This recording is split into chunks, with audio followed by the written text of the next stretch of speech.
Welcome to The Jewish Lens, a podcast to discuss anything and everything from a Jewish perspective. Now, please help me welcome the man who controls the media, your host, Jonathan Rosen. Hello, and welcome to another edition of The Jewish Lens. I'm Jonathan Rosen, and today I am thrilled to welcome someone who I'm a big fan of, but even more importantly, my kids are big fans. He's an Israeli-American rapper, singer, songwriter, and producer. Please help me welcome Nissim Black. Nissim, thanks so much for joining me today. Thank you. Thank you so much for having me. Well, we have a lot to cover, but let's start by going back with you. You grew up in Seattle, and your parents were involved in hip hop, right? So the Emerald Street Boys and Emerald Street Girls. So they were like among the pioneers of the genre? Yeah. Just as I know it, they actually, were the pioneers of hip hop. And I've heard that from many other people, including Sir Mix-a-Lot himself, who Oh, probably is really? the biggest person from that era. Yeah.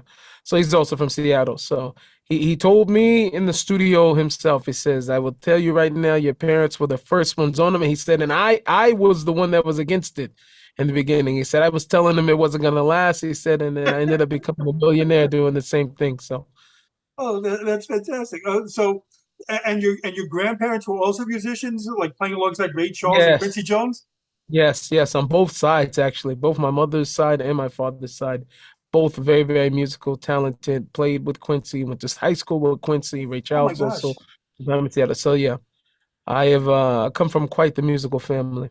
You had no choice but to go into it. So, Yeah, zero so choice. well, did you meet many famous musicians growing up? Growing up, I met like more in the rap size. I would say probably more B level, A level. Like I grew up different type of ball game for me Huh. growing up. Because when I grew up, rap was really the thing that was in. I'm thinking about my grandparents and different things like that. They were not, even when my parents started, they were not.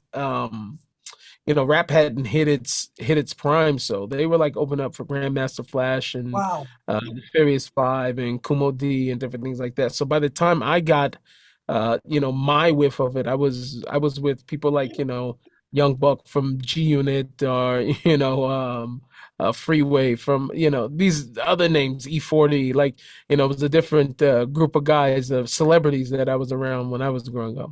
I remember my friends and I really getting into Grandmaster Flash when that all came out. Yeah. And actually, my favorite at the time was the Fat Boys. Actually, I had Wow. on Cool Rock. Actually, so when did you first start realizing that you had a talent for this as well? I realized very early on when I was maybe, 5 is when my aunt started recording me with her tape recorder. And I was just very passionate about it. Now, at that point in my life, I don't think I was aware at all about these things I just told you about my family, about music. Mhm. I just came out very, very just attracted to music and entertainment in general. So, for the first 8 years of my life, I swore that I was Michael Jackson. And I always say, I make a joke say I'm happy I wasn't hanging around Michael Jackson during that time, but at least I was really into Michael at the time. And I had my moonwalk shoes. I was just anything with music or dance or the arts, I was really into as a kid. And I don't think I really found out why until I was like 11. I mean, maybe I have some like music. I don't know if music can be genetic, but anything can be genetic these days. But whatever was inside, it was in there implanted from the time I came out. I was always into music. So, And you were a dancer as well? Then? yeah, I was a dancer as well, of course. Yeah, Oh, that's can't do one fantastic. without the other. So who are some of the artists that you admired? So me growing up, I was a very big fan. First, obviously, started off with the your Michael Jackson era. Like, who didn't like Michael Jackson? Right. But as I grew up, more rap became more of my thing. I was a big Biggie fan. Jay-Z was really good. I was, sad to say, probably as a Jewish guy, but I really, really, really admired Kanye West. So that Oh, was you didn't know really that like then, right? yeah, I didn't know that. So, but that was probably Jay-Z probably held me off. Nas, I was into that. Like, I went from Nas to a Jay-Z fan, and then went back to a Nas fan after they got into this battle. So I grew up like right there in that era. That was like, I usually say the music that you listen to during high school is probably your most formative years because that's Yeah. when we're developing the most, right? So that's what I listened to the most at that time. When I was younger than that, it was the whole I think it was Tupac and Biggie feud. I really grew up on that in my younger years, but by the time I was like old enough to start buying my own CDs and all that, it was probably Jay-Z CDs I probably purchased the most. So you recorded your first album at 13, and at 15 you started getting like international press. So what's it like for you to be so young and have your own album out and then getting recognized for your talents, kind of? So at that point, I think it was just me being excited to do what I love to do, and for people to take me serious at such a young age, I felt very confident about myself, but it only is another confidence booster when, there's producers that start to take you in and you start to see how people start talking about you and how people are actually, looking forward to your releases. Yeah. So for me, it just made me very, very excited to be able to make music. Is that like, your friends like looking at you, oh my God, like he has his own album out? No, yeah, my friends also too. They were very supportive. I mean, more of their love was, just being able to show it off to other people. Oh, look, my God, sort of like a thing we do. Everybody. I always say everybody has the best version of you for themselves, right? So everybody is excited to be able to exploit, their friendship with somebody Yeah. that makes them also look cool, right? Of course, So, of course, of there's course. a whole Yes. lot of that, a whole lot of that going on, whenever you're in the entertainment business or any other business that would cause you to have some type of notoriety. So I had that. But still, I would still say I had very loyal friends, people that were genuine to me growing up. Mhm. So I was reading a lot about you. You have such a fascinating background. So I read that there was a lot of violence surrounding you in your neighborhood when you were growing up. I read that your family was involved in dealing drugs and that you had been, in a gang at one point. So how difficult was it for you to like not sink further into that lifestyle? It's very interesting because when you grow up in something, you're sort of oblivious to whether or not it's difficult or not. I mean, you're really Uh, in survival mode, right? So you grow up and you assume that the world that you're in is what the world is. Like this is exactly how the world, and you're not really. I Good I don't point. know if it's a time thing, but you're not really considerate of the fact that you don't consider the fact that there could be a completely different type of life. There could be a different type of world. So for me, growing up the way that I did, now when I look back on it, I go like, wow, like I never really was able to do that until, I mean, maybe a few years ago. And probably that's because by repetition, I tell my story, right? I'm a public speaker. So a lot of times I'm going out and I'm telling my story. And there's just something of, my main thing is I have to remember all the stories and events and to be able to put them in a way and on a timeline, hopefully, in chronological order to be able to get to some type of conclusion of something that would inspire someone else. But I'm usually not inspired because I grew up in this stuff. But after a while, I mean, over the last, I mean, maybe a couple of years, I've been able to look back and go like, whoa. And Yeah. some of that has been triggered by me going back into very similar environments to where I've grown up. Like, just recently I was, you there? Yeah. You hear me? Okay. Yeah. So just recently I was somewhere, I think maybe in Miami. And I went through a neighborhood and a few other times I've been through, predominantly black neighborhoods and I go through and I'm like, wow, this is how I grew up, Mhm. and it's a different world than where I live in now. You know what I'm saying? But it's like after a while that made me start thinking like, wow, that was really something crazy. But when you're going through it, you're not thinking about, how challenging the lifestyle is. You're just living.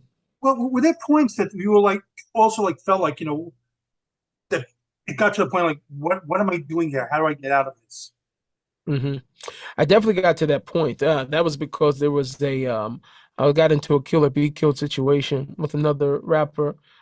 He had put out a song about me that was very not pleasant, diss Mhm. track, and that led to a physical altercation, which Wow. led to a friend of mine trying to take his life. And so from there, well, that was really and the reason why I think I was already at that point of of being able to say like, wow, this got to be something different is because of the experiences I had, Also, when I was 14 years old, I converted to Christianity from Islam, but my Islam was really fickle. I grew up. My grandfather was a Muslim, but he was also a gangster, and so the stream of Islam that I got, maybe when I was around 13 years old, I started really going stronger, practicing on my own. But at that point, I was just really searching for like a religious relationship, with God.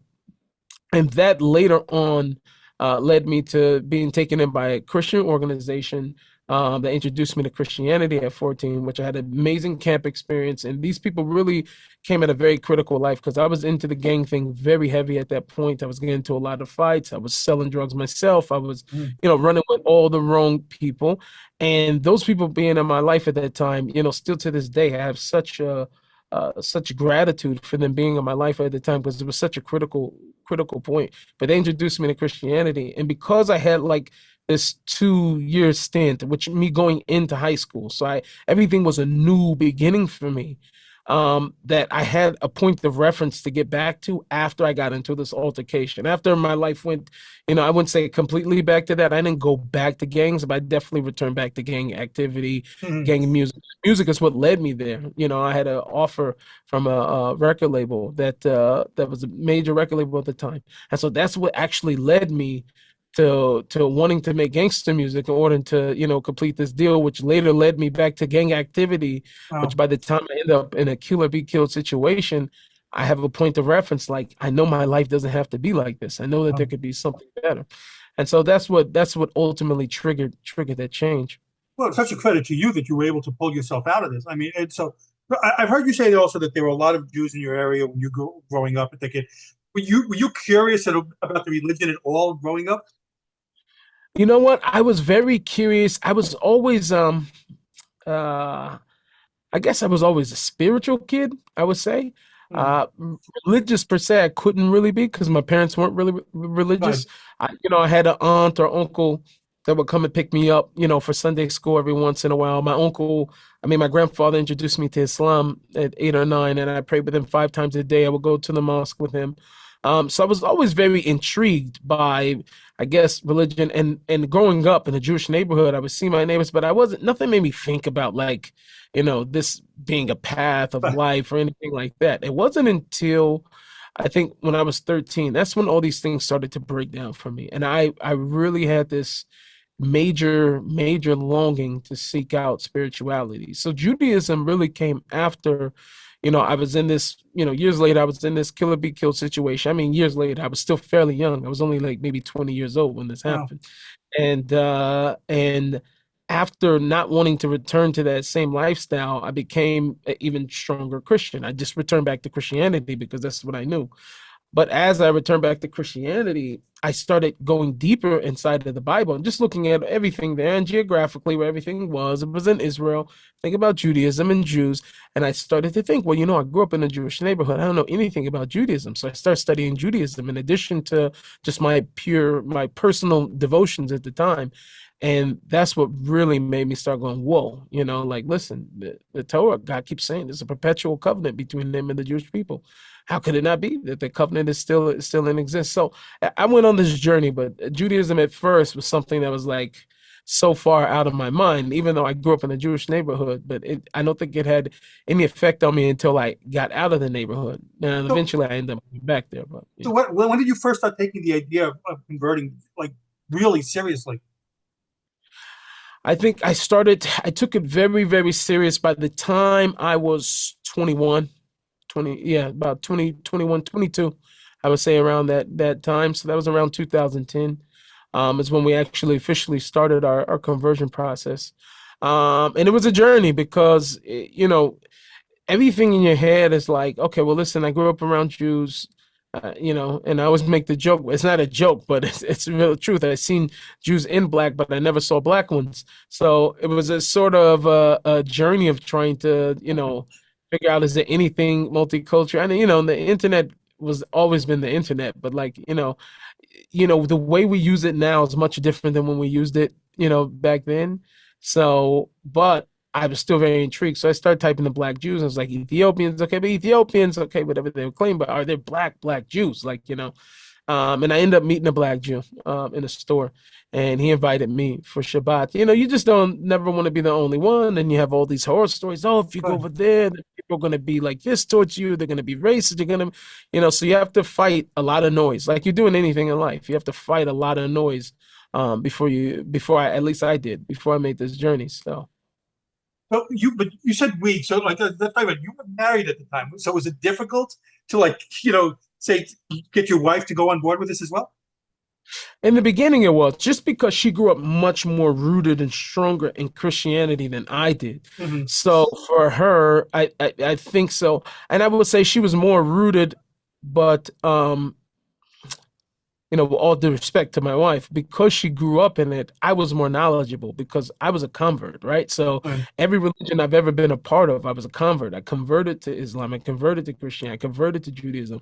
So because of that, the upper edge that I had is that I was a little bit more learned than she was in the Find out matter, more just about because, it, right? Yes. yeah, I knew her more because she just grew up in the church. So she grew up in the church. So whatever how much she was paying attention to that. But, so after us being able to go through everything, which took some time because she had no idea what I was doing. I'm going through books in English and Hebrew, and she's just, happy I'm not doing the rap thing anymore like that. So she was very, very, hard to, I wouldn't say convince because I don't even know if I actually convinced her so much.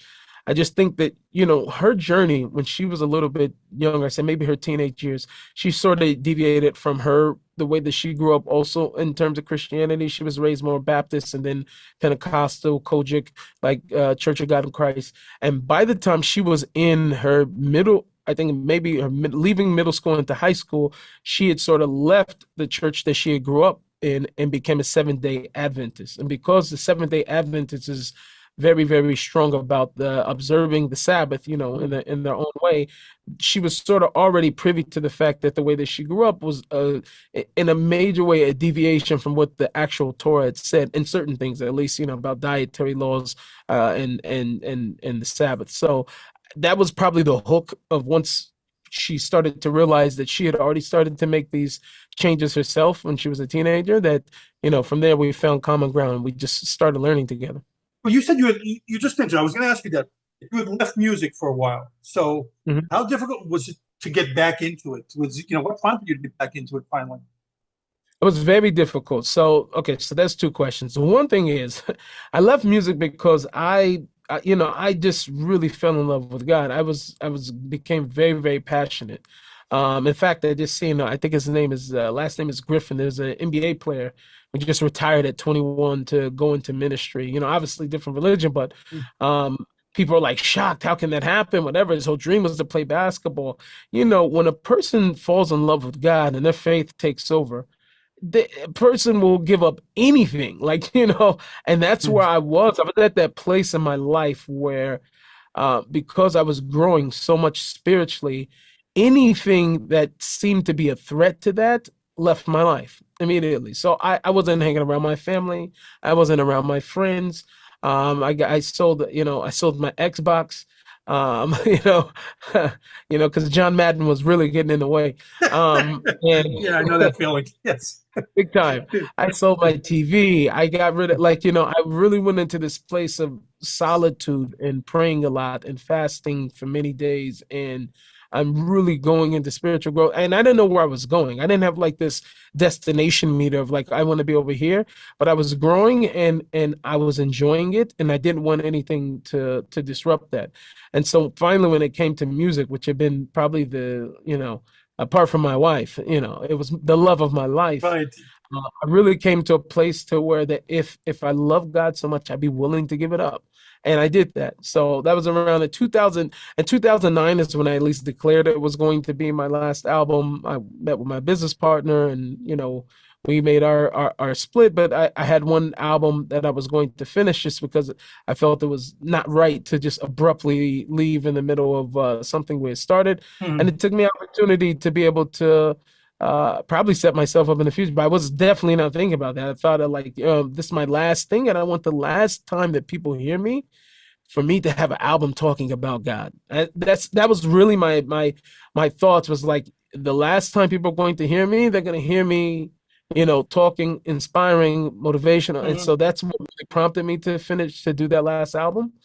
And that was in 2009. By the time when I started that album, I was part of a Messianic congregation. Um, and then by the time I was finishing the campaign for that album, I was already in track to convert to Orthodox Judaism. Yeah. And so there had been somewhat of a shift of transition during that time. But as I came into the community, I tried to keep very quiet. I wasn't very open about where I came from, what I did, but some people had sort of already knew. Some of the kids were sort of into the local hip hop scene.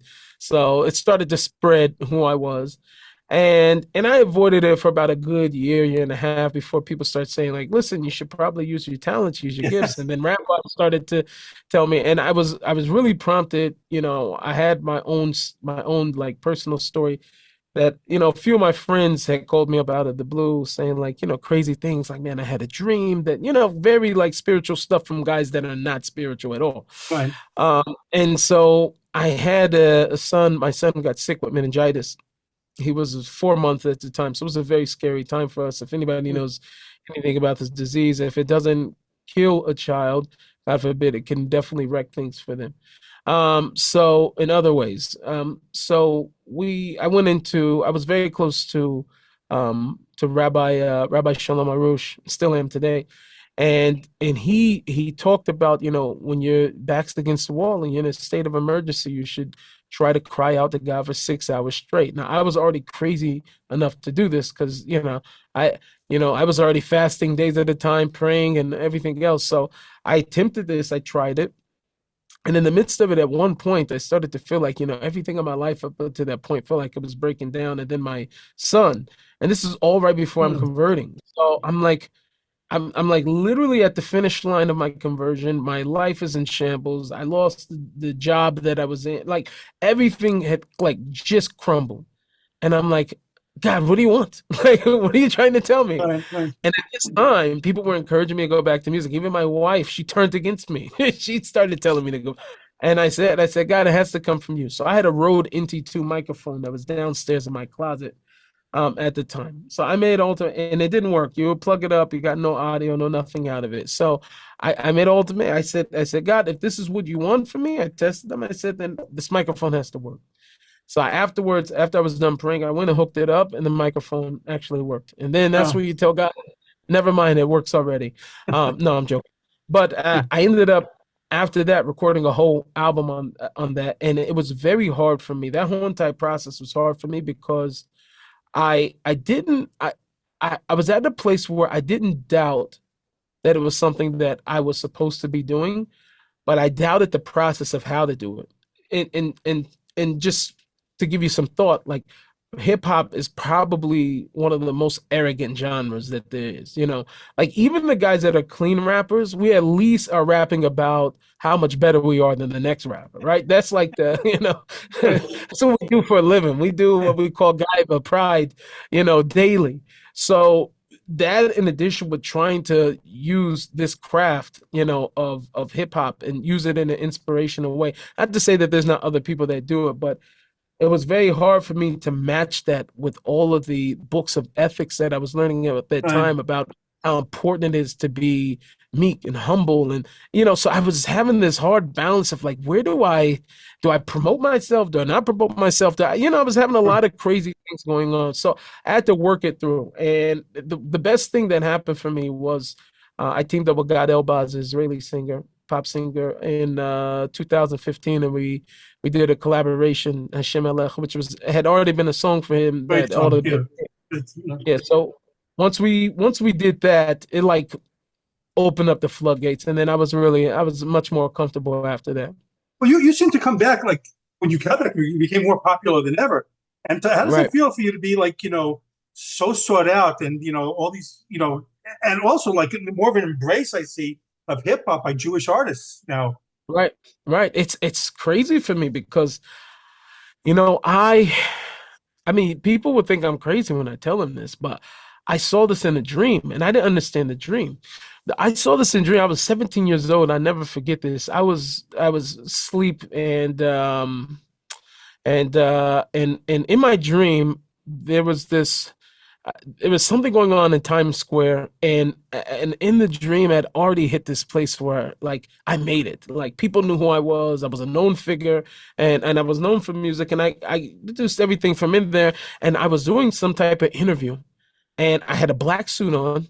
Now, do I remember if I had a yarmulke on? No, because now every time Mhm. I see the dream, I have a yarmulke on. But I don't know if I actually had it on inside that thing. But I remember as I spoke with the command and I was speaking about God inside of this interview. And the whole world was like listening to this interview and they're watching people in Times Square. There were places I was seeing this all over the place, but the amount of I don't know how to explain this in the most simple English. It was the amount of presence of God's presence I felt from that dream woke me up and I started crying at the edge of my Oh, bed, wow. like for no reason, nothing was on. I was crying, crying, crying, crying. So what happened?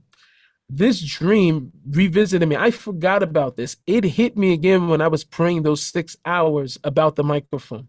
This was the dream that hit me at that time, and I did it. So afterwards, like as time has gone on, and you're right, the popularity, like I left right at the point of reaching, this peak. I put out my Mhm. last album, which I thought I was charting high on college music. I headlined a few shows at South by Southwest. Right. I was on MTV, BET. That's before, people went to YouTube for the videos, but that was a big thing. I was a major rotation.